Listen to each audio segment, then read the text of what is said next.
있는 것을 그때도 알았더라면 이란 시집인데요. 기억나세요? 혹시 아시는 분들 계세요? 예, 조금 읽어드릴까요? 제가 낭송은 잘 못하는 거 아시죠? 목소리가 좋지 않고 발음도 좋지 않아요.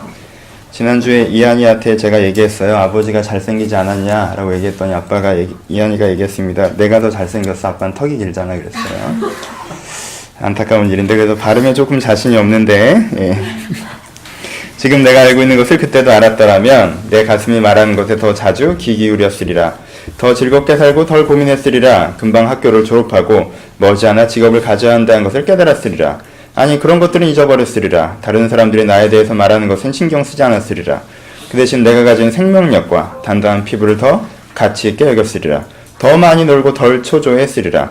진정한 아름다움은 자기 인생을 사랑하는 데 있음을 기억했으리라. 부모가 날 얼마나 사랑하는지 알고 또한 그들이 내게 최선을 다하고 있음을 믿었으리라. 라는 식으로 시가 이어집니다. 기억나십니까? 여러분 처음 들으십니까? 일반 서적도 좀 읽으세요. 네. 질문들은 이런 거겠죠? 20살이 된다면 뭘 하고 싶으세요? 내가 알았던 것을 그때도 알았다면. 지수는 1년 전이네요. 20살이 된다면. 누군가는 10년 전 일인데. 그렇죠? 네. 너희는 10년 전, 11년? 10년? 11년 전 일이죠. 예. 내가 알았던 것을 그때도 알았다면. 괜찮아. 난 18년 전이야. 20살이 된다면 다시 어떻게 살고 싶으십니까? 몰라요. 여러 가지 생각들을 할 수 있을지 모르겠지만 많은 사람들에게 물어보는 경우는 이런 식이었던 것 같습니다. 그때 겪었던 불필요한 관계들보다 내게 진짜 소중한 사람들에게 집중했을 것 같다. 진정 재미있는 일에 투자했을 것 같다. 내 인생의 사소한 잠이나 TV나 인터넷 같은 것이 아니라 뭔가 여행이나 내가 기억날 만한 진짜 즐거운 일에 내 인생을 투자했을 것 같다. 악기를 배운다든가 여행을 한다든가. 내 자신의 개발에 좀 더 집중했을 것 같다. 내가 지금 더 든든하게 서기 위해서 그때 내가 정신 차리고 내 자신의 개발에 집중했을 것 같다.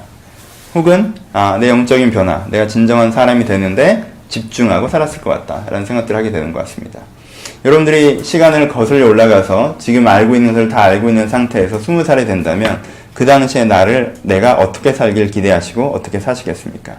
많은 사람들이 그런 이야기들을 하고 그런 후회 혹은 이해들을 제공하고 있습니다. 거기에 대한 포인트는 되게 간단하죠. 내가 지금 20살로 돌아간다면 내가 어떻게 하겠다? 내가 오늘이라는 지금이라는 것을 사느라 올해를 살지 못하고 일생을 살지 못하는 것에 대한 후회입니다. 그렇죠? 내가 지금이라는 그림을 그리느라 일생이라는 그림을 그리지 못하는 것들에 대한 후회가 이 얘기들에 담겨 있습니다. 오늘 해야 될 일이 올해 해야 될 일이었어야 되는데 오늘 해야 될 일을 오늘 해야 될 일로 잡고 있는 것. 오늘의 내 기분과 오늘의 내 정서와 오늘의 내 피로와 오늘의 내 충동들에 대해서 내 오늘을 써버리고 올해 해야 될 일을 하지 않고 내가 평생 해야 될 일을 하지 않은 것. 그런 것들에 대한 후회를 담겨 있는 것이 내가 알고 있는 것을 그때도 알았더라면 내가 20살이 되면 무엇을 하고 살아갈까에 대한 부분들입니다. 그래서 이 시는 사실 회환이나 후회기보다는 오늘에 대한 이야기입니다. 그렇죠? 지금 이 순간 네가 지금 순간의 그림을 그리지 말고 일생의 그림을 그려야 되지 않겠니? 라는 이야기입니다. 이 시를 읽고 그래 그때 그렇게 살았어야 됐는데 라고 얘기하는 사람이 누가 있겠습니까? 그래 내가 지나다니는 거 신경 쓰지 말고 진짜 중요한 일에 집중하자 라고 자기 인생을 다시 한번 재점검하라고 쓴 시일 것 같습니다. 이 얘기를 여기까지 한번 기억하고요. 중간에 다시 한번 꺼내겠습니다. 이야기는 이스라엘 이야기로 시작하고 있습니다. 오늘 이야기는 기억하라 라는 이야기로 시작하고 있네요. 내 하나님 여호와께서 이 40년 동안에 내 광야길을 걷게 하신 것을 기억하라 라고 얘기하고 있습니다. 기억하라고 합니다. 무엇을 기억하라고 합니까? 광야의 시기를 기억하라고 합니다. 광야의 시기를 기억하라는 뜻은 그 광야의 시기가 독특하고 특별한 과거 일시적인 현상이 아니라 너희가 지금도 기억하고 인생의 지표로 삼아야 되는 보편적인 형상이라고 얘기하는 것입니다. 그렇죠? 광야의 기억이 옛날에 그랬었지라는 정보량을 알으라는 것이 아니라 그때를 기억해서 그럼 네가 어떻게 살아야 되는지에 대한 기조와 기초로서 그것들을 이용하고 활용해야 된다는 뜻입니다. 그래서 광야는 꼭 기억돼야 된다라고 지금 얘기하고 있습니다. 지금 이 이야기는요, 모세가 자기가 이제는 모든 것들을 그만두고 은퇴하기 직전에 돌아가시기 직전에 사람들을 모아두고 하는 설교의 일부입니다. 이들에게 이제 2세대 이스라엘 사람들, 가나안 땅에 들어가서 새로운 삶, 새로운 인생을 시작해야 되는 이 사람들에게 너희가 꼭 해야 되는 것이 있는데 무엇이 있다? 너희가 이제까지 있었던 광야를 꼭 기억하라라고 얘기하는 것입니다. 그러니까 이것은 우리에게도 해당됩니다. 그렇죠? 보편적인 것이라는 뜻입니다. 살아가는 크리스천들에게 너희가 꼭 광야를 기억해야 될 필요가 있다는 것입니다. 그 사건이 아니라 그 정보가 아니라 그 의미를 기억하라는 것입니다. 그럼 광야는 무슨 의미가 있나요?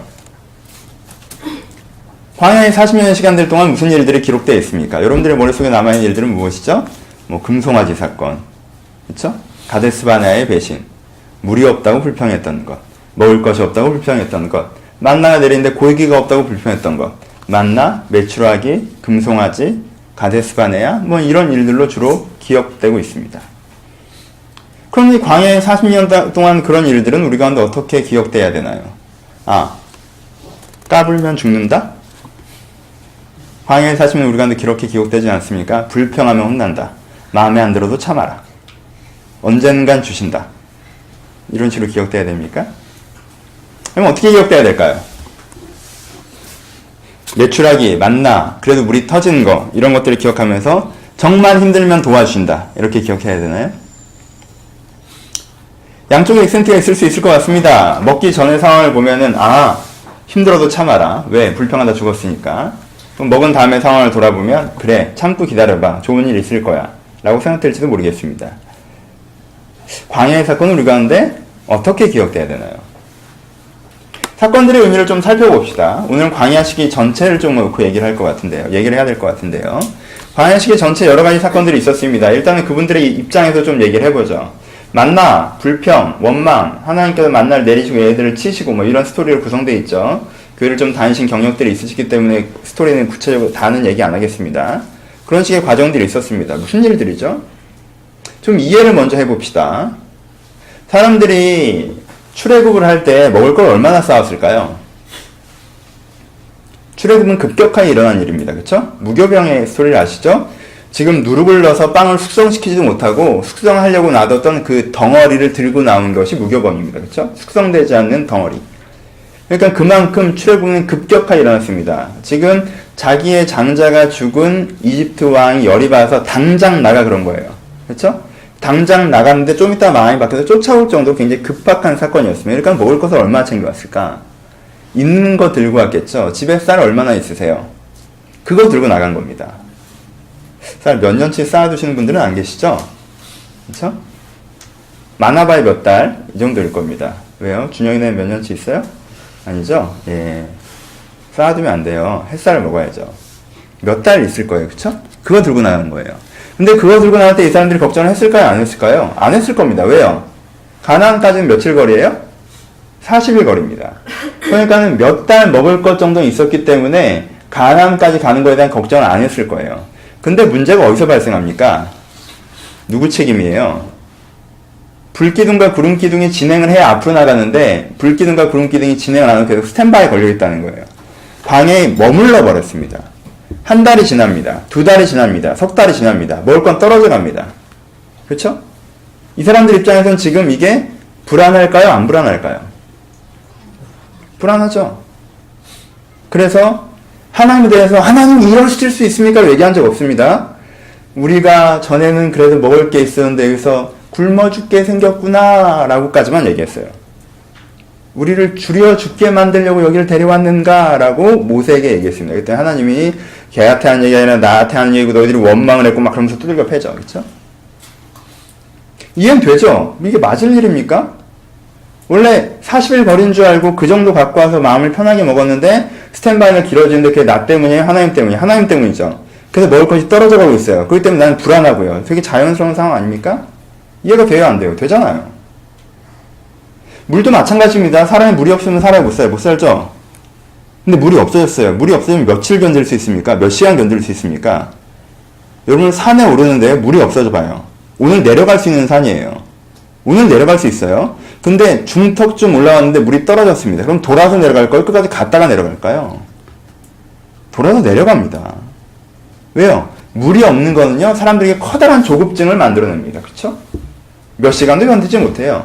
갈증은요, 지속적으로 도전합니다. 이해할 만합니다. 금송아지 사건도 그래요. 이건 여러 번 얘기했죠. 모세가 시내산에 올라갔어요. 근데 올라간 다음에 사람들이 아래서 금송아지를 만들었습니다. 진짜 때려 죽일 놈들이죠. 이렇게 독하고 악한 놈들이 어디 있어요? 이렇게 팩트 전체를 스킵해버리면 그렇게 생각되지만 모세가 올라갈 때 어느 산을 올라갔어요? 돌산을 올라갔죠. 돌산을 올라가면 먹을 게 있어요? 없어요? 없죠. 전화가 오네. 이런 상황이 있어. 돌산을 올라가면 먹을 게 있어요? 없죠? 없죠. 그쵸? 내가 이 시간에 설교를 하고 있을 거라고 생각하지 않는 사람은 누구일까? 돌산을 올라가면 먹을 게 없습니다. 근데 모세가 며칠을 안 내려왔어요? 며칠을 안 내려왔어요? 40일 안 내려왔죠. 10일, 20일, 30일. 밑에 사람들이 기다립니다. 곧 내려오기를. 여러분, 모세가 나 40일 있다 올게라고 한마디만 하고 올라갔어도요. 그 사람들이 안 그랬을 겁니다. 그렇죠? 며칠 올라가는지 모르고 좀 이따 내려올 것처럼 올라갔어요. 내가 주의 말씀을 받아오겠다라고 하고 들어갔습니다. 사람들은 그거 들어간 거 보고 어떻게 했어요? 서 있었어요. 곧 나오는 줄 알고. 근데 안 나오는 거야. 그게 40이래요. 죽었을까 살았을까? 죽었다고 확신했죠. 그렇죠? 그 사람들 입장들 이해되십니까? 가데스바네아 사건을 생각해보죠. 가데스바네아 사건을 생각해보죠. 이 사람들이 젖과 꿀이 흐르는 땅에 데려가겠다고 데리고 나왔습니다. 요즘엔요, 딴 동네가 어떻게 생겼는지 다 알고 있습니다. 여러분, 베네치아 안 가봤죠? 하지만 베네치아 본 적은 있을 거예요. 영상물이 발달했으면, 그쵸? 로마 안 가봤죠? 하지만 가봤어요? 좋겠어요. 수경이 보이네? 가봤죠? 네? 아, 그래요. 나 간다 얘기하는 거예요, 주로. 아, 목사가 설교 중에 얘기하는데 꼭 저렇게 따지게 들어요. 참 아름다운 자매예요, 정말. 그쵸? 안 가본 사람 있죠? 근데 몰라요? 알죠? 내가 여러분들 중에 로마를 안 가본 누군가를 앉혀놓고 야 콜로세움이 어떻게 생긴 줄 알아? 라고 설명하면 여러분 비웃겠어요? 비웃지 않겠어요? 비웃겠죠? 하지만요 그 당시엔 영상물이 없던 시대입니다. 그리고 이 사람들은 종들이었어요. 400년 동안 여행 다니지 않았다는 거죠. 가나안 땅이 어떻게 생겼는지 알았을까 몰랐을까? 가나안 땅에 누가 사는지 알았을까 몰랐을까? 근데 뭐라고 얘기했어요? 젖과 꿀이 흐르는 땅이라고 홍보했습니다. 여러분들에게 카달로그 하나 보여준 거죠. 무슨 카달로그? 젖과 꿀이 흐르는 카달로그 하나 보여준 거예요. 여기 간다고 얘기한 거예요. 여러분 신청하십시오. 여기를 보내드립니다라고 했어요. 그랬더니 그 젖과 꿀이 흐르는 땅 앞에 누가 살고 있어? 이따만 애들이 살고 있는 거예요. 성 짓고. 계약이 있었어요? 없었어요? 약관이 있었어요? 없었어요? 여행이 이런 식으로 되면 안 됩니까? 안 됩니까? 여러분 이번 여행 화려한 크루즈 여행이 준비되어 있습니다. 신청할 때 신청했어요. 그때 배 앞에 갔습니다. 그랬더니 돈 따로 내래요. 그럼 어떻게 할 거예요? 위반이잖아요. 우리는 그 돈만 내면 타는 줄 알았는데 갔더니 크루즈 값은 따로 내라고 하면 사람 얼마나 답답합니까? 열받는 일이에요. 이 사람들 가나안 땅, 애굽 땅 나올 땐 뭐 얘기했어요?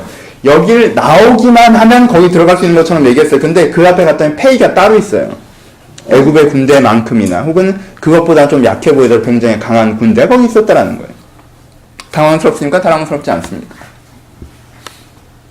우리는 이스라엘 백성들의 원망에 대해서 굉장히 애들이 어떻게 믿음이 없다 막 이런 식으로 얘기합니다. 그분들 여러분들보다 믿음이 없지 않습니다. 40일 정도 기다렸잖아요. 그쵸? 떡이 떨어져 가는데 참잖아요. 하나님께 대놓고 뭐라고 못하잖아요. 이 사람들이요 나름대로 믿음이 있는 사람들이에요. 근데요 그 환경과 상황이요 그 믿음에 크게 도전하는 상황들이었다.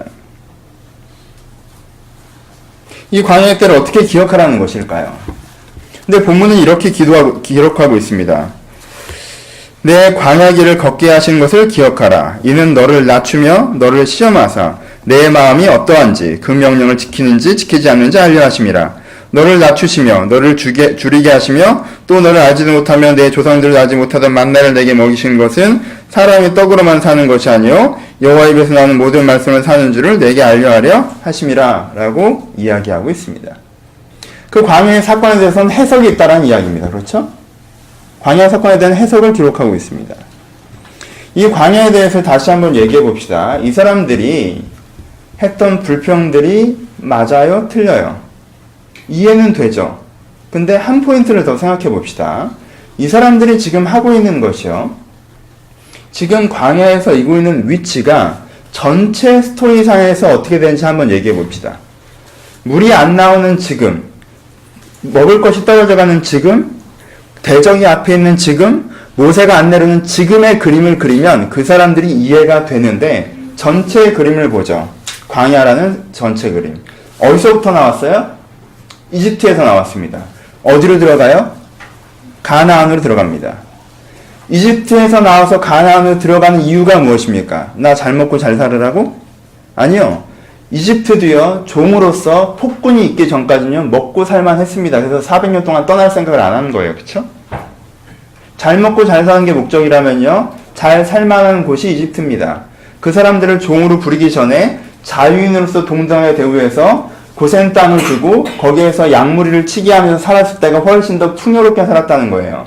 잘 먹고 잘 사는 것만 목적이면요, 왕을 교체해서 이스라엘을 동등하게 대하라, 두려워할 필요가 없다라고 하면 끝날 일입니다. 왜 가나안으로 들어가죠? 왜 젖과 꿀이 흐르는 땅으로 들어가죠? 젖과 꿀이 흐르는 땅으로 들어가는 이유는 하나입니다. 잘 먹고 잘 사는 것이라면요, 목축을 하던 민족이 농경을 할 이유가 없습니다. 최대의 제국이던 이집트에 살던 사람들이 가나안 땅으로 갈 이유가 없어요. 하나님께서는 그들 가운데 뭐라고 하셨습니까? 거기서 내가 너희의 하나님이 되고 너희는 나의 백성이 되리라.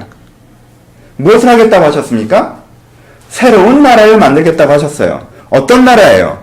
새로운 가치관의 나라입니다. 새로운 존재 방식의 나라예요. 그 나라에는 왕이 없습니다.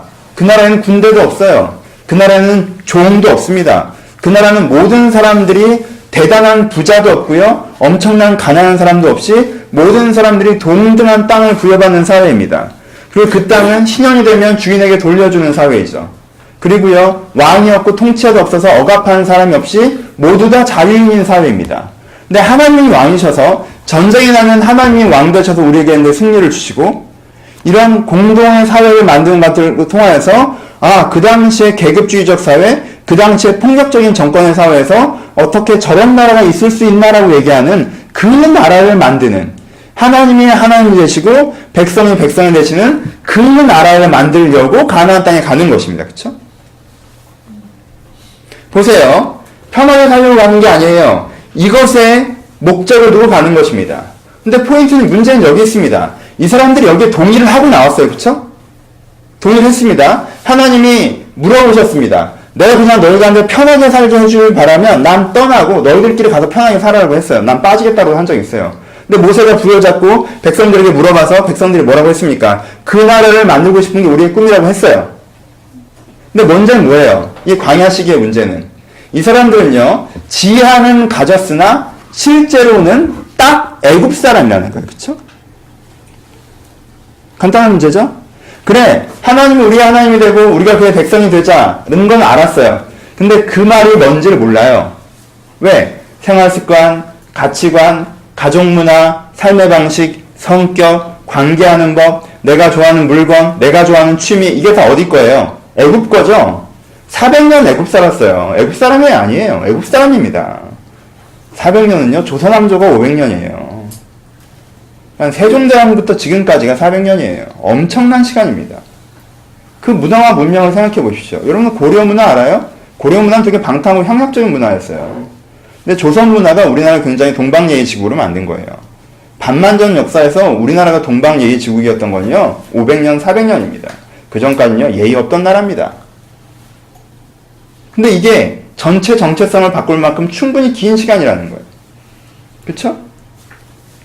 그 400년을 뚫고 지나왔으니 이 사람들의 사고방식이 어떻겠습니까? 문화가 어떻겠어요? 삶의 습성이 어떻습니까? 얼마나 사람들이 애굽의 저전인지 대표적으로 보여주는 게 금송아지입니다. 금송아지를 만들어 놓고 뭐라고 하죠? 이것이 너희를 애굽에서 인도해낸 여호와로라고 누가 얘기해요? 아론이 얘기해요. 대제사장이. 왜? 그 사람 사고방식에서 신들은 이렇게 하면 좋아해 라고 생각하는 거예요. 거기서 신들은이라고 할 때 그 사고방식이 뭐예요? 애굽적인 거죠. 뭐예요?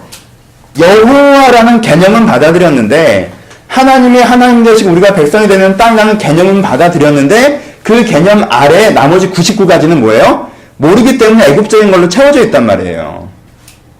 그렇죠? 이런 사람에게 뭐가 필요합니까? 정신개조 작업이 필요하죠. 생각과 마음과 태도를 하나하나 가르치는 것이 필요해요. 그게 뭐예요? 광야의 의미입니다. 그쵸? 큰 그림을 보세요. 이 이집트에서 나온 이스라엘 사람들이 자기 인생에 봐야 되는 자기의 일생의 그림을 보시라는 겁니다. 그 일생의 그림은 뭐예요? 나는 지금 이집트에서 나왔는데 사고방식 하나하나가 애굽적이기 때문에 가나안 땅에 하나님의 사람을 살기 위해서 사고방식 하나하나까지 개선돼야 되는 훈련의 터로서의 지금 이 자리에 서 있는 것이라고 하는 전체 그림 속에서의 오늘의 그림이 보이는 거예요. 평생이라는 그림을 그려가는데 그려야 될 오늘의 그림이 보이는 거죠.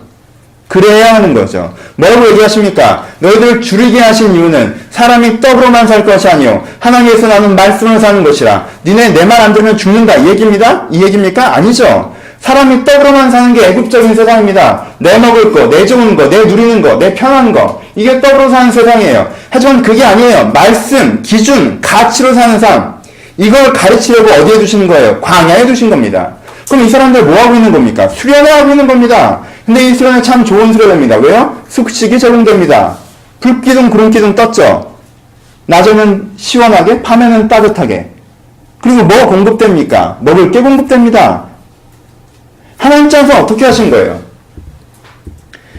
얘네 사람 만들어 보겠다고 숙식 제공되는 수련회 개최하신 겁니다. 그게 광야예요. 그쵸? 이게 큰 그림입니다. 이 사람들 광야에서 뭐예요? 밤엔 뜨뜻하죠? 낮엔 시원하죠? 아침 일어나면 할 일 있어요? 없어요. 하나 있습니다. 떨어진 만나 걷어와서 오늘 그거 하나 결정하면 돼요. 볶아 먹을까, 쪄 먹을까, 구워 먹을까. 성경에 기록되어 있습니다. 이 사람들 그거 결정했어요. 처음엔 쪄 먹어보다가, 그냥 볶아 먹어보다가, 국수를 만들어보다가, 이렇게 여러 가지 방법으로 먹는 거. 그거 결정하면 시간이 몇 시죠? 아침에 8시에 일어나도 9시 반이면 스케줄이 끝납니다. 오늘 할 거 다 했어요. 그럼 뭐 합니까? 말씀을 배워야죠. 레위기의 말씀, 출애굽기의 말씀, 성막의 의미, 제사의 의미, 예배의 의미, 너희가 친구들이랑 어떻게 해야 되는지, 너희들의 재산은 어떻게 관리해야 되는지, 전쟁은 어떻게 해야 되는지, 농사는 어떻게 지어야 되는지, 그걸 다 가르칩니다. 여러분, A부터 Z까지 이렇게 가르치는데 몇 년 걸릴까요? 하나님은 2년 반 잡으셨습니다. 원래 광야 생활은 까먹은 시간 좀 빼면 한 2년 잡혀 있었던 거예요. 좋지 않아요? 내 인생의 이 애굽의 시기를 떠나서 내 인생의 가나안 시기가 되기 위해서 하나님이 숙식 제공해주는 이 2년의 수련회, 이쯤 되면 이 사람들의 불평과 원망이 얼마나 한심한지 재조명됩니다. 이 사람들의 불평과 원망이 한심한 이유는 그것 좀 기다려보지, 안 참고 먹을 거 달라고 하고 그래. 믿음 없이. 이런 수준이 아니에요. 목이 말라도 좀 참아야지. 설마 말려 죽이겠어? 긍정적으로 생각해. 하나님이 너 도우실 거야. 몇 년 안 도왔어? 도우시겠지. 긍정적으로 생각해. 잘 될 거야. 이거 아닙니다. 그들의 불평이 한심한 이유는 그 정도 수준을 넘어섭니다. 그렇죠? 그들의 불평에 문제가 있는 이유는 그들이 자기의 인생에 대한 큰 그림을 잃어버렸다는 것에 있습니다. 출애굽했을 때 원래 하나님께 고백했던 것, 하나님과 계약했던 것, 너희들이 진정 내 백성이 되고자 하느냐? 예, 우리가 주의 백성이 되고자 합니다. 어떤 그 출발과 인생에 대한 그림 자체를 잃어버리는 것이 그들의 가장 큰 문제라는 것입니다. 그들이 그것을 가지고 있었다면 얼마나 위대할까요? 그들이 그것을 가지고 있었다면, 그들이 자기의 인생에 대한 큰 그림을 갖고 있었다면, 내가 이 광야에 있는 이유가 내가 아직도 떡으로만 산다고 생각하는 습성과 성향이 남아있기 때문에 내가 하나님께서 하는 말씀으로 사는 사람으로 개선되기 위해서, 말씀을 하신 것처럼 내 마음이 하나님의 명령을 지키는 사람으로 개선되기 위해서 내가 지금 이 자리에 있다는 걸 이해했다면 원망했을까? 원망하지 않았을까? 수련회 오전 설교가 길어집니다. 12시가 지났어요. 12시 반이 됩니다. 1시가 다가옵니다. 이때 한 아이가 분노를 느낍니다. 배가 고프다. 의심이 생깁니다. 보통 수련은 12시면 밥을 주는데 1시가 다다로운데도 정심을 주지 않고 설교를 계속한다. 이것은 우리를 굶길지도 모른다는 두려움입니다. 그리고 분노를 일으킵니다. 나를 굶기려고 이 수련에 데려왔느냐. 지금 앞에서 무슨 말을 하고 있는지 전혀 신경 쓰지 않습니다. 무엇을 자기가 배워왔는지 신경 쓰지 않아요. 자기가 이 수련을 왜 하는지 신경 쓰지 않습니다. 그저 굶었다는 이유의 그 큰 분노로 더 이상 참지 못하겠다고 뛰쳐나갑니다. 그럼 가서 일단 밥을 먹이죠. 하나님께서 만나를 먹이십니다. 그러면서 뭐라고 하십니까? 야, 네가 그러자고 수련해 온 건 아니잖아 라고 얘기합니다. 하지만 이 아이는 듣지 않습니다. 왜요? 반찬이 마음에 안 들었습니다. 매출하기가 없어요. 코스로 줘야 되는데 왜 꼭 끊어준? 그러면서 왜 이런 수련회에 나를 데려왔냐라고 얘기합니다. 그럼 그 사람은 뭐라고 얘기해야 됩니까? 네가 먹으려고 왔느냐라고 얘기하지 않겠습니까? 그럼 그 사람이 그렇지, 내가 먹으려고 온 게 아닌데라고 깨달아야 되는데, 그럼 사람이 먹고 살지 굶고 삽니다라고 대답합니다. 말은 틀린 게 아닐 수 있습니다. 그러면 맞을 수 있어요. 하지만 얼마나 어리석습니까? 여러분들은 무엇을 불평하십니까? 여러분들은 무엇을 원망하십니까? 여러분 하나님께 하나님 이러실 수 있습니까? 라고 하진 않을 거예요. 근데 얘기해드렸잖아요. 이스라엘 백성도 안 그랬어요. 감히 걷다 대고 삿대질을 못했습니다. 중얼거리죠. 이럴 거면 괜히 나왔다. 돌아가는 게 낫겠네. 모세 죄는 왜? 감히 신에게 대놓고 당신이 나에게 이럴 수 있습니까? 라고 얘기하지 않습니다. 근데 하나님께서는 애굽에서 괜히 나왔다. 돌아가는 게 낫겠네. 쟤는 왜 우리를 이렇게 해서, 이거 다 원망이라고 그냥 평가하셨습니다. 그러니까 넓은 의미에서 얘기합시다. 여러분들은 뭘 원망하십니까? 어떤 사람들은 만나 때문에 원망합니다. 왜? 내가 이제까지 가지고 온 자료는 떨어져 가는데 다음 것이 잘 준비되지 않는 것처럼 느껴질 때, 졸업을 했으면 취업이 돼야 되고 40일 만에 팍팍 가야 되는데 스탠바이 걸릴 때, 난 이렇게 졸업하고 이렇게 취업하고 이렇게 할 생각이었는데 나는 거기에 대한 재료만 준비해 왔는데 재료는 떨어져 가는데 다 함께 공급이 안 되면 마음에 불안과 원망이 찾아옵니다.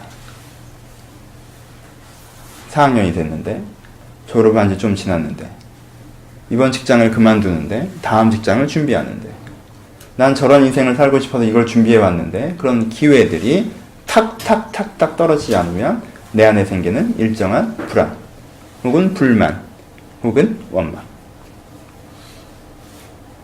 어떤 사람은 매출하기 때문에 원망합니다. 제일 좀 심한 경우죠. 나 이거 하고 싶은데 왜 안 해줘요? 라는 경우입니다. 왜 고기 먹고 싶은데, 부추도 먹어야겠는데, 마늘을 먹어야겠는데, 이런. 나 이거 왜 하고 싶은데 왜 안 해줘요? 옛날에 나 그거 할 수 있었는데, 나 놀고 싶은데, 나 쉬고 싶은데, 나도 행복하게 살고 싶은데, 나도 예수 안 믿는 저 사람들처럼 재밌게 살고 싶은데, 이것도 하고 싶고 저것도 하고 싶은데 하나님 왜 못하게 해요? 라고 얘기합니다. 어떤 사람은 좀 더 애절합니다. 무리 없죠. 그런 사람들은 좋겠죠. 그 정도의 수준의 사람들이면 좋을 겁니다. 근데 저는 무리 없습니다. 이러면 원망할 만하지 않아요? 난 수준 없이 매출하기나 만날 얘기하는 게 아니고 난 무리 없어요. 당장 현찰이 똑 떨어졌다는 겁니다.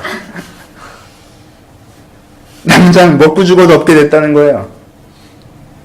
완전 코너에 몰렸다는 거죠. 무리 없다는 거예요. 절박하다는 겁니다. 그래서 난 원망할 만하다고 생각합니다. 어떤 사람은 인생의 흐름이 마음에 들지 않습니다. 아니 이거 40일이면 쫙 빠지는 건데, 하나님이 진짜 있으면 뭔가 이렇게 도와줘서 40일 갈 길 30일, 20일에 가야지. 이놈의 인생은 왜 이렇게 스탠바이가 많이 걸리는지. 남들은 쭉 가는데 이스라엘 편은 얼마나 황당합니까? 거기 가요, 대상들이 지나다니는 길이었습니다. 그럼 자기들은 계속 죽치고 있으면 저 사람들 벌써 갔다 벌써 와요. 어디 가세요? 가나안이요. 벌써 다녀서 예. 나도 거기 갔는데. 옆 사람은 쭉쭉 나가는 것 같은데 나는 스탠바이에 걸려있고 마음은 조급해지고 저놈의 불기둥 구름기둥은 첫날엔 신기했는데 따뜻해서 좋긴 한데 저게 뭐가 고장났는지 뛰지는 않고 돌아가지도 않고 저게 떠야 가는데 처음엔 감사의 제목이었던 게 나중에 원망의 제목.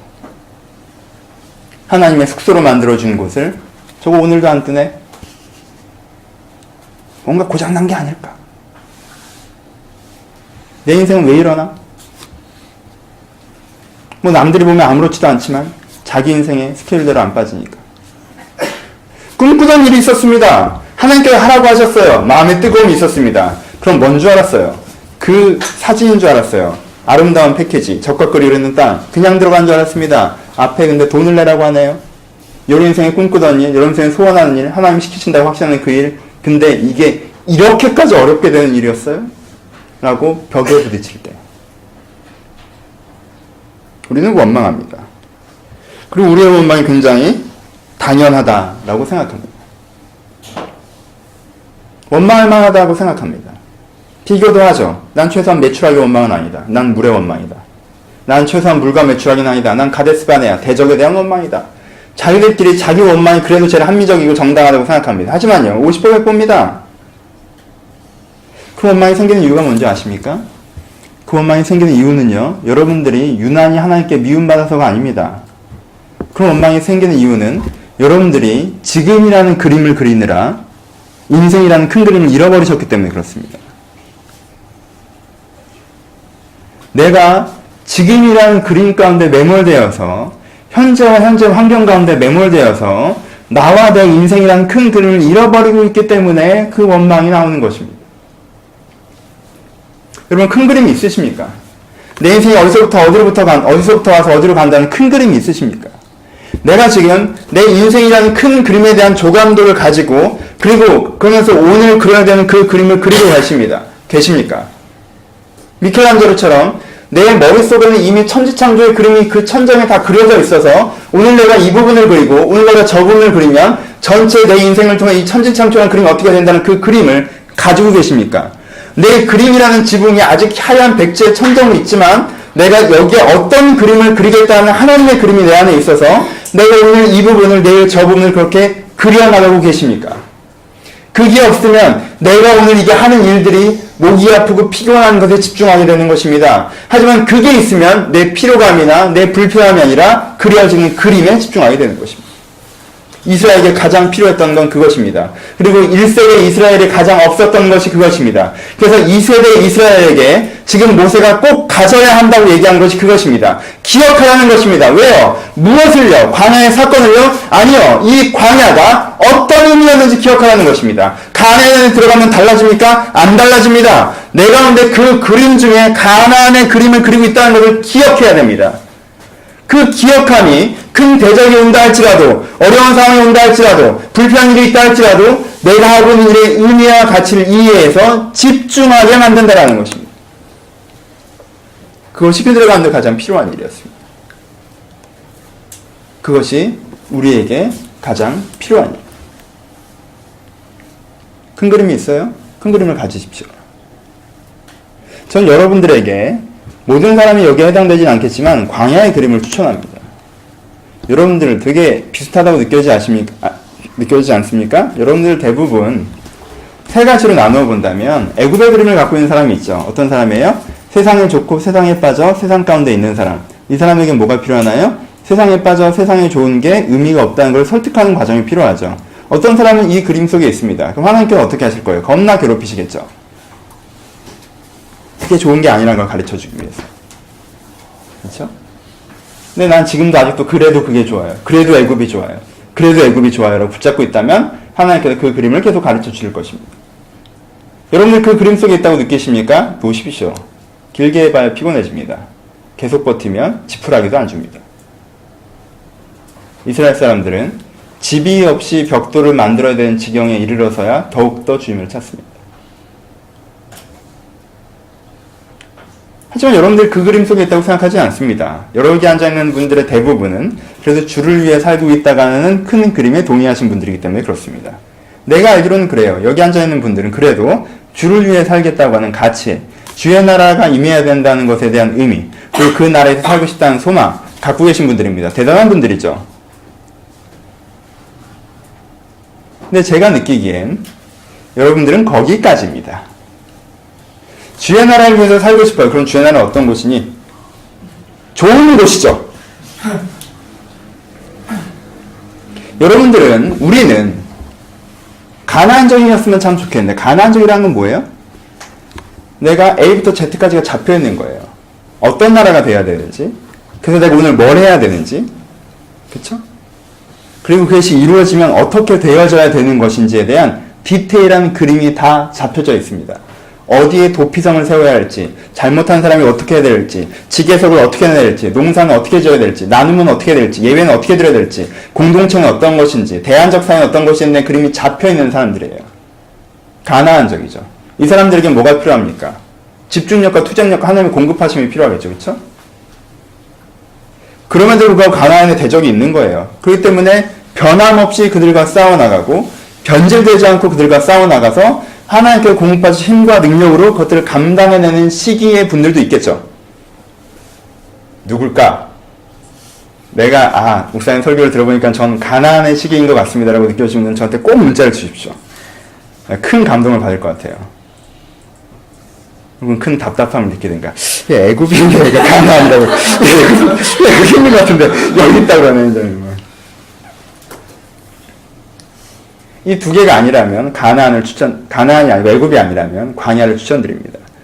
여기 있는 사람들의 상당수는 어떤 시기냐면, 어떤 그림 속에 있냐면, 주를 위해 살겠다는 생각이 있는데 그게 뭔지 잘 몰라요.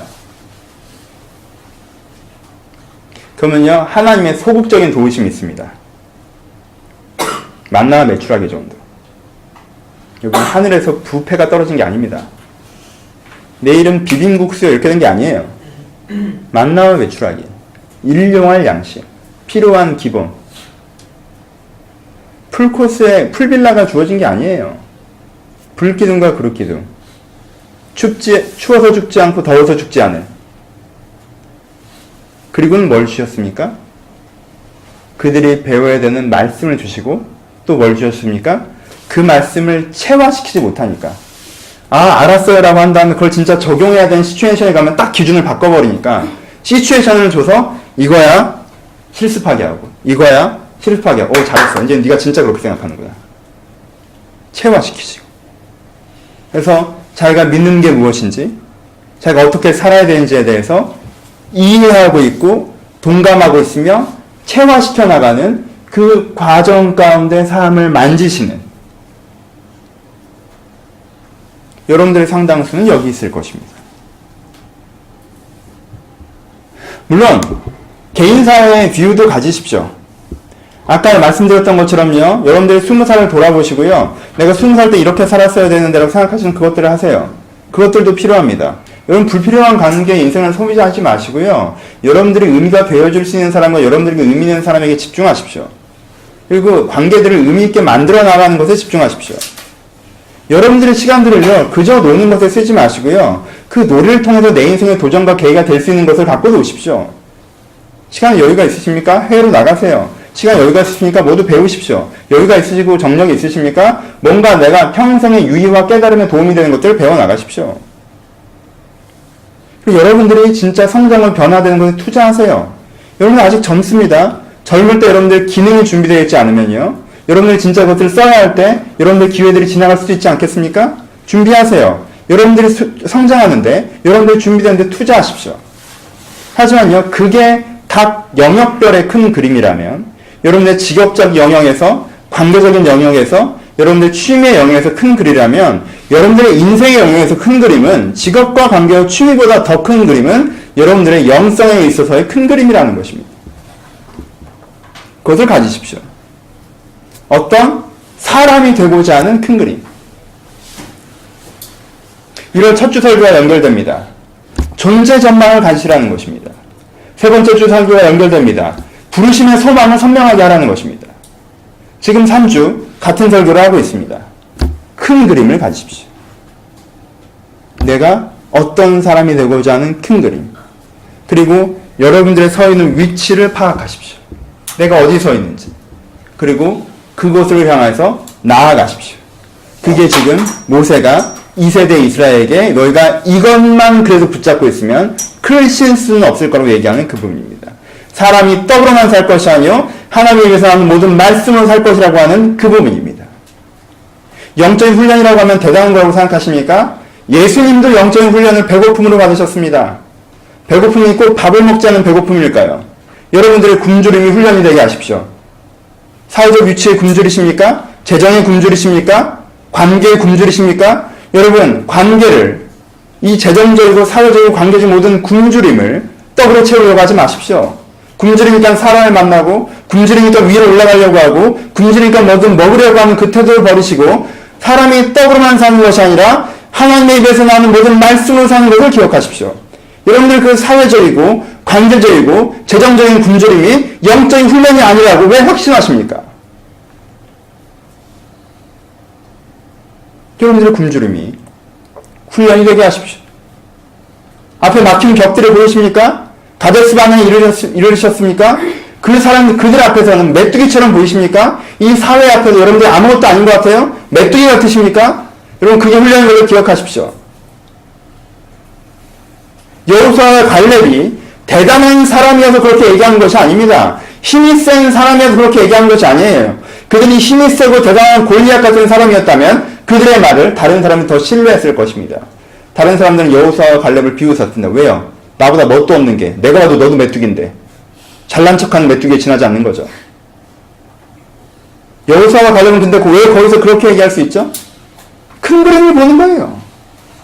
하나님 분명히 주신다고 하셨다. 오늘은 기회의 시점이다. 오늘은 광야의 시기에서 가나안의 시기로 넘어가는 바로 그 장면이다. 그럼 이기는 거 아니냐?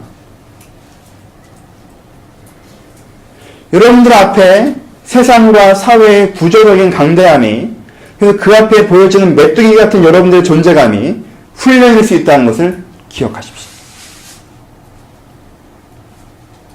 우리가 광야에 서 있다는 걸 기억하세요. 하나님 여러분들을 만들어 가실 것입니다. 나를 통해서 세상을 만들기 위해서 먼저 나를 만들어 가실 것입니다. 그때 여러분들이 배웠던 기준들을 내려놔버리고 예전에 쓰던 기준들을 들어세워서 그것을 말미암아 하나님을 원망하는 데까지 이르는 어리석음을 멈추십시오. 우리의 대부분은 광야의 시기에 있습니다. 만들어 가시는 시기에 있습니다. 고민하시고 묵상하시면서 내가 이 큰 그림 속에 하나님께서 나를 애굽에서 부르셔서 가나안으로 들여보내실 터인데 그 과정에서 내가 하나님의 사람으로 되어가고 있으며 하나님의 공동체를 만들어가고 있는 그 과정 속에 있다는 걸 기억하시고 하나님으로 말미암아 큰 대의에서부터 내 사소한 결정에까지 하나님의 것으로 변화되는 그 과정을 즐기십시오. 그 과정 속에 있다는 걸 내가 이해한다면 그것을 말미암아 많은 원망이 이미 사라질 것입니다. 마무리 쪽으로 가봅시다. 불평하는 사람의 해악은요, 상황을 과장합니다. 그리고 불필요한 문제를 양산하고요, 과도한 목적을 설정합니다. 그리고 그 과도한 목적 때문에 심한 피로감을 느낍니다. 그 피로감을 위해서 기회를 낭비합니다. 그리고 방향을 상실합니다. 이게 현재에 매몰되고 지금의 그림만 그리는 사람들의 특징입니다. 지금의 그림만 그리는 사람들은 문제를 과장합니다. 만나가 안 내리는 게 가장 커다란 문제라고. 내가 고기를 먹고 싶은 게 가장 커다란 문제라고. 가데스바네의 대적들이 큰 게 가장 커다란 문제라고 과장합니다. 문제를 과장하니 어떻게 됩니까? 과장했기 때문에 불필요한 문제가 생기죠. 두려움, 원망, 불평, 좌절, 괴리감, 단절감, 분노, 부적절한 대응들 막 만들어냅니다. 이런 것들에 빠지면요, 사람이요 쉽게 안 죽습니다. 어떻게 해요? 과도한 목적을 설정합니다. 사람들이 가데스바네에서도요, 들어가지 말라고 했더니 우리가 이긴다 하고 들어갔다가 죽었습니다. 거기서도요, 그럼 하나님 모세 없이도 주님을 만나자라고 금송아지를 세운 거예요. 우리가 군대 장관을 세워서 애굽으로 돌아가자. 과도한, 과격한 계획을 세웁니다. 자기 인생에 대해서. 그리고는 어떻게 해요? 급격한 피로감을 느낍니다. 왜요? 그게 한 해 되는 일입니까? 그러다 보니까 어떻게 돼요? 피로감을 느끼다 보니 기회를 낭비하게 됩니다. 왜요? 피곤하니까 쉬어야죠. 그러니까 오늘 진짜 해야 될 그 일은 못하는 거죠. 그렇게 좀 지내다 보면 방향 자체가 상실되어집니다. 내가 여기 왜 왔는지, 왜 사는지, 뭘 하는지, 이렇게. 정신을 차리세요. 여러분들을 보면 좀 그렇잖아요. 그쵸? 이렇게 대충 살다가 갑자기 영어 공부 안 한 게 인생이 엄청난 문제인 것처럼 생각하죠. 그쵸? 내가 취업 못한 게 인생의 결정적인 문제인 것처럼 생각하고, 내가 결혼 안 한 게 뭐 엄청난 문제인 것처럼 생각해요. 이게 내 인생의 문제 전부처럼 보입니다. 그럼 어떻게 해요? 문제를 양산해내죠. 존재감의 문제에 빠지고, 난 뭐 매력이 없나봐, 난 뭐 관계성에 문제가 있나봐, 사실 내적 상처 때문에 그러나봐, 하나님 날 버리셨나봐, 나 은사가 있나, 뭐 이렇게 하죠. 막 들어가요, 그냥. 그럼 어떻게 생각해요? 올해는 무조건 가리라. 과도한 목적을 설정해요. 내가 뭘 하리라. 영어를 끝내리라. 꼭 뭘 하리라. 과도한 목적을 설정합니다. 영어가 1년에 끝납니까? 여러분들이 결정한다고 결혼이 돼요?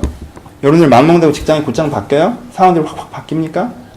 네, 그것을 당장 해낼 수 있는 모든 과도한 목적을 설정해요. 그래서 거의 올인성으로 태도를 바라봅니다.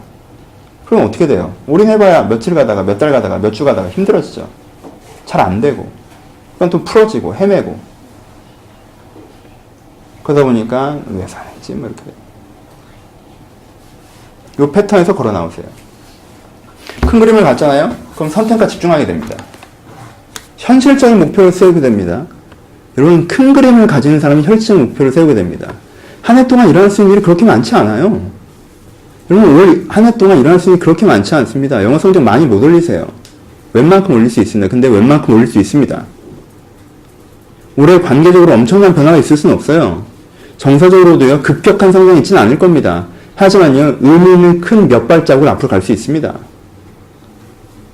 큰 그림을 갖고 있는 사람은요, 평생에 해야 될 일을 오늘 하는 사람은요, 오늘 이것으로 엄청난 변화가 있는 것이 아니라 의미 있는 변화가 있다는 것을 알 수 있습니다. 그래서요, 과도한 목적을 세우지 않습니다.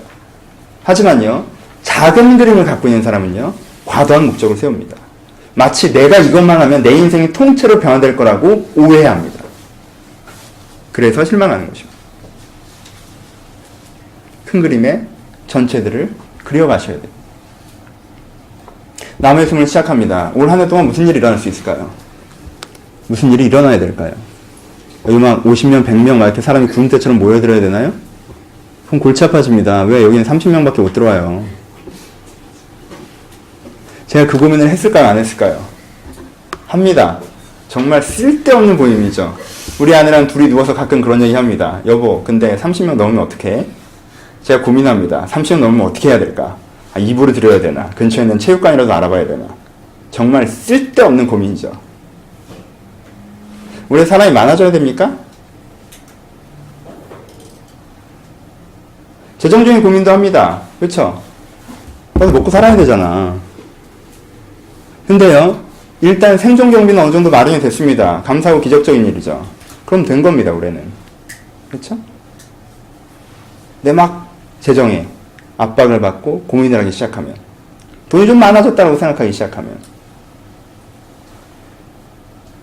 재밌는 게 뭔지 알아요? 그런 큰 그림이 없잖아요? 올해 재정은 오케이. 올해 인원도 오케이. 우리가 필요한 인원은 올해는 여기까지. 필요한 재정 올해 여기까지라는 큰 그림이 없잖아요? 그럼 그거 하나에 울고 있습니다. 그렇죠? 이 돈 나가는데 엄청난 부담감을 느끼고, 이 사람 안 오는데 굉장히 스트레스를 받고, 이 사람 오는 게 지나친 즐거움을 느끼고, 이 돈 들어온 거에 지나친 즐거움을 느낍니다. 나무의 숨은 올해 한 해 동안 무슨 일이 벌어져야 되나요? 나무의 숨은요, 목적이 선명합니다. 그렇죠? 두 사회를 사는 것이 아니라, 교회는 개인의 변화를 위한 처소여야 되며, 여러분들 개인이 영적으로 변화될 때 세상이 변할 수 있다는 목적성입니다. 그럼 나무의 숨에서 올해 무슨 일이 벌어져야 됩니까? 이 실험의 첫 단계는 무엇인가요? 올해는 한 가지 일이 벌어져야 됩니다. 몇 명이 오든 상관이 없습니다. 재정이 어떻게 되든 상관이 없어요. 그것보다 훨씬 더 중요한 한 가지는 여러분들이 변해야 됩니다. 현저하게. 하루아침에 말고 1년 동안 한 주 한 주 저벅저벅 차근히, 그래서 꽤 변해 있어야 합니다. 남의 숨에 1년 동안 남의 숨에 개인이 변화되어 있지 않다면 여기 50명이 있건 60명이 있건 100명이 있건 우리는 존립을 위협받습니다. 왜요? 우리 스스로 의문이 들 것이기 때문에 그렇습니다. 우리는 저들과 사는 게 무엇인가? 그렇죠? 그래서 전 제 인생 혹은 제 목회, 제 역할에서 올해 그려져야 되는 그림을 알고 있습니다. 그래서 그 그림에 집중하려고 합니다. 여러분들이 변하는 게 제 가장 중요한 일입니다. 저의 가장 두려운 일은 돈이 없는 거나 사람이 없는 게 아니라 여러분들이 안 변하는 겁니다. 엄청난 변화는 없을 것입니다. 1년 동안 많이 변하지 않습니다. 꿈꾸지 마십시오. 4박 5일 수련회 만에 전 새 사람이 되었어요. 그러니까 과도한 얘기를 하니까 스스로 실망하는 거예요. 왜 과도한 계획을 세워? 인생을 바꾸려고 성교 가고. 안 바뀌어요. 의미 있게 한 걸음 한 걸음 갈 때 그 변화가 있는 것입니다. 그것이 제 사역적인 그림입니다. 제 개인적인 그림도 있죠.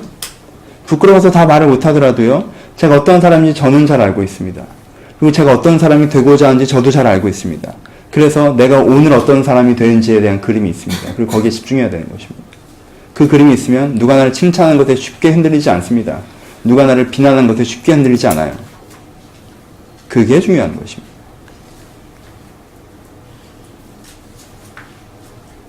그림이 있으십니까? 그림을 그려가고 계십니까?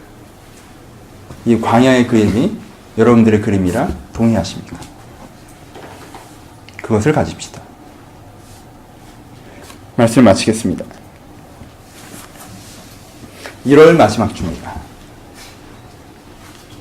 그리고요, 이렇게 11번이 지나면 또 한 해가 갈 것입니다.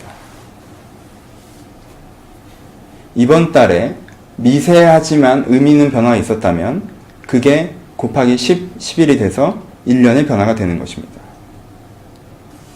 한 달 동안 아무런 변화도 없었는데 그래도 올 한 해 무슨 변화가 있겠지? 여러분, 몇 번을 속으셔야 여러분들이 사기꾼이라는 걸 아시겠습니까? 그런 일은 없습니다. 물론 밀도의 차이가 생길 수 있죠. 8월에 더 큰 은혜가 있을 수도 있습니다. 4월에 더 큰 은혜가 있을 수도 있고요. 3월 정도는 쉴 수도 있겠죠. 전체 평균이란 개념은 분명히 있을 것입니다. 그래도 일반적으로 얘기하자면 우리는 그렇게 특별한 은혜를 구하는 공동체는 아니기 때문에 1월 한 달 여러분들이 보였던 그 미세한 변화에 곱하기 10이 올 한 해 여러분들이 걸 길입니다. 그럼 고민하셔야 됩니다. 감사하셔야 됩니다. 변한 부분이 있다면 감사하십시오. 내가 이 한 달 동안 그래도 변한 부분이 있다면 감사하십시오. 그리고 그게 최선인지 고민하십시오. 더 변할 수 있는 부분은 없었을까요?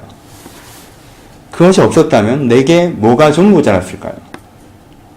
여러분 24를 생각하지 마시고 이번 한 달만 생각해 보십시오. 이번 한 달 좀 더 있을 수 있지 않았습니까? 지금 알고 있는 걸 그때 알았다면 이번 한 달 어떻게 사셨으면 더 건강하셨을 것 같습니까? 내 지금, 그래도 좀 하기 싫어, 좀 미뤘다가 내 지금이 아니라 일생이라는 그림에서 여러분들 어떻게 하셨으면 더 건강한 그림이 나올 수 있었을까요? 여러분들이 갖고 있는 것에 제 생각에는 1.5배 정도는 있을 것입니다. 여러분 꽤 잘하셨어요. 괜찮습니다. 좀 변했습니다. 자부심을 가지세요. 12월 달부터 상태들 때 나아지셨어요. 1.5배 정도는 있을 것 같아요. 그게 12개가 모이는 것입니다. 그게 아쉬우십니까? 고작 그 정도라고 생각되십니까? 아니요. 그렇게 또 10개가 모이는 것입니다. 그렇게 또 20개가 모이는 것입니다. 그랬을 때 내가 있는 거예요. 한 걸음 한 걸음 건강한 하나님의 사람으로 나아가는 나. 여러분 이거 외에 없습니다. 이거밖에 없습니다. 엄청나고 특별한 사건이 벌어지는 것이 아니라 이렇게 주님께 나아가는 것입니다. 여러분들이 몇 달 쉬시면 그동안 성장 없습니다. 여러분들이 몇 년 쉬시면 그동안 정체되어 있겠죠. 남들과 비교하면서 그래도 이만큼은 난 괜찮다고 얘기하는 순간 다른 사람들이 여러분 옆에 지나갈 것입니다. 저벅저벅 걸어가십시오. 쉬지 않고 그렇게 나아가는 것입니다. 그렇게 내 일생이라는 그림을 그려갈 때 하나님 앞에서 내 삶의 그림이 완성되어져 가는 것입니다. 진짜 마무리합시다. 위로의 말씀이 한 절 적혀 있습니다. 이 40년 동안 내 의복이 헤어지지 아니하였고 내 발이 부르트지 아니하였느니라. 하나님은요, 먼저 그 나라와 그 의를 구하라고 하시지만 너희들에게 이 모든 것이 필요한 줄 아신다고 하셨습니다. 여러분 격려받으시기를 소원합니다. 때때로 여러분들에게 어떤 훈련의 과정을 위해서 집에 쌀이 떨어지고 돈이 떨어지고 인생의 기회가 떨어지고 관계의 정서가 떨어질 때가 있을지도 모르겠습니다. 하지만 하나님께서는요, 그 40년 전체를 두고 고백하실 때 너희들에게 내 의복이 헤어지지 않았고 발이 부르트지 않았다라고 얘기하십니다. 하나님께서 그를 지키셨고 그를 입히셨습니다.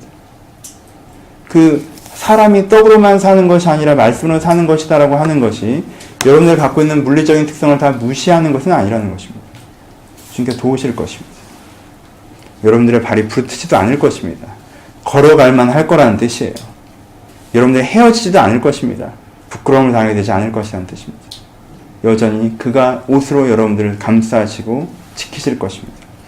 여러분들의 발걸음 가운데 부드럽게 함께 하실 것입니다. 그러니 인생이라는 큰 그림을 보고 걸어가십시오. 그것이 오늘 우리가 해야 되는 것입니다. 내가 오늘의 지금의 작은 그림사에서 헤매고 다닐 때 그 그림에 있을 때는 좋아 보였으나 하루가 지나고 몇 시간이 지나면 내가 오늘 뭐 하는 것인가, 내가 왜 또 이러고 살았나라는 회한에 젖어드는 그 피곤함에서 걸어 나오시고, 내가 인생이라는 큰 그림에 오늘 어디에 있는지를 바라보며 그 한 걸음을 뛴 하루를 걸어갈 때 하는 동안에는 목이 뻣뻣하고 다리가 피곤할 수 있으나 그 하루를 지나고 그 몇 시간을 지난 이후에 여러분들은 내 자신의 자부심과 뿌듯함을 느낄 수 있을 것입니다. 왜냐하면 내가 걸어온 길과 걸어갈 길이 보이기 때문에 그렇습니다. 사람은 그때 행복한 것입니다. 숲을 헤매고 다니면서 열매를 따먹을 때가 아니라 내가 걸어온 길과 걸어갈 길을 보면서 산을 오르고 있을 때 인생이 진짜 행복한 것입니다. 오늘도 그 그림을 좀 더 발견하시고 그 그림으로 조금 더 돌아오시는 그런 시간이었으면 좋겠습니다. 같이 기도하시겠습니다.